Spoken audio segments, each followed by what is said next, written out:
Hey there gardeners, Chris here from Steading. I have seen the fig recommended as the easiest plant to grow in numerous locations and being kind of suggested as the best beginner fruiting tree, I guess you'd say. And I gotta say, I disagree. I put in two figs. I've got this one here, which is a brown turkey fig, and I've got another one over there, which I'm not even sure the variety on. And to be honest, now that we're heading back into spring and I have been giving them a little bit of extra water where I can, they are shooting and they are looking quite healthy. However, the big issue I had last season was that these plants here were the most affected by pests and diseases. So they both seem to get mosaic disease or fig mosaic disease, which it took me quite a lot of searching to identify what was wrong, because I was putting what I could see on the plant into the search engines, and it wasn't until someone kind of mentioned in a forum somewhere that that could be a possible thing, answering someone else's question, that I went, oh, okay. And I looked it up. It was quite hard to figure out what was going wrong and what was afflicting the plant just using my descriptions, which obviously that was on me, but just to give you an idea of how sometimes something that's really, really obvious and probably an established gardener would look at that and go, that's what it is immediately. It's a bit harder to search up online. And the other thing that was even worse than the mosaic disease on these figs was basically some type of critter, some type of insect was digging its way into the branches and basically killing them off. And that was a real significant issue. Now, I just left both of these. They lost all their leaves. I just left them over that winter period, obviously, because that's what they do. They kind of go into hibernation, and now they're looking quite good. And I'm going to keep a closer eye on them to see if I can treat them if problems do arise. But I will definitely say, if someone's saying to you growing a fig is your best option, and I love figs, so I've got to agree with the output of the figs is certainly a good one.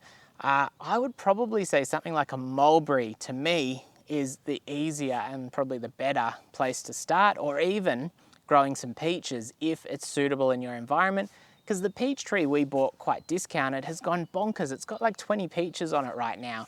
And that is much, much more impressive, like the mulberries, which are covered in fruit right now. They're not ripe yet, but they're heading that way. Much more impressive than the figs here.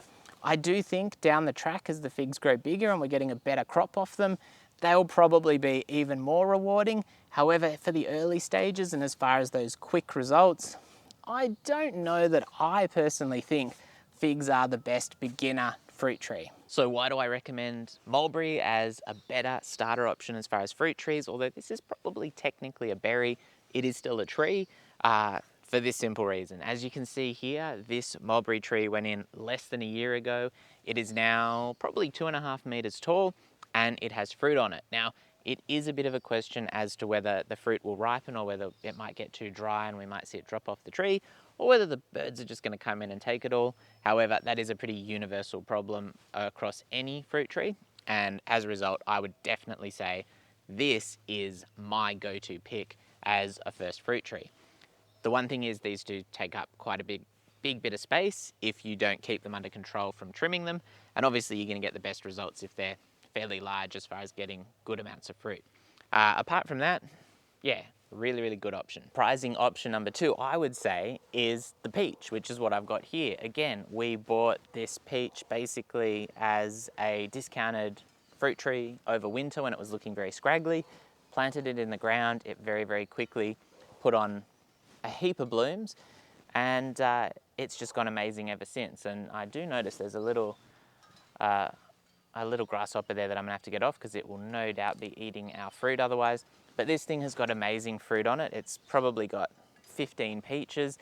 This is a low chill variety, which is important to note for me because I'm in the subtropics. However, there are varieties for all different environments, and so as a result, you just pick the one that's good for you. We just recently put in another peach because we were so impressed with this, and the peach we put in is an even earlier peach, which should mean, hopefully, it fruits at a time when there are less pests, at least on the insect side of things.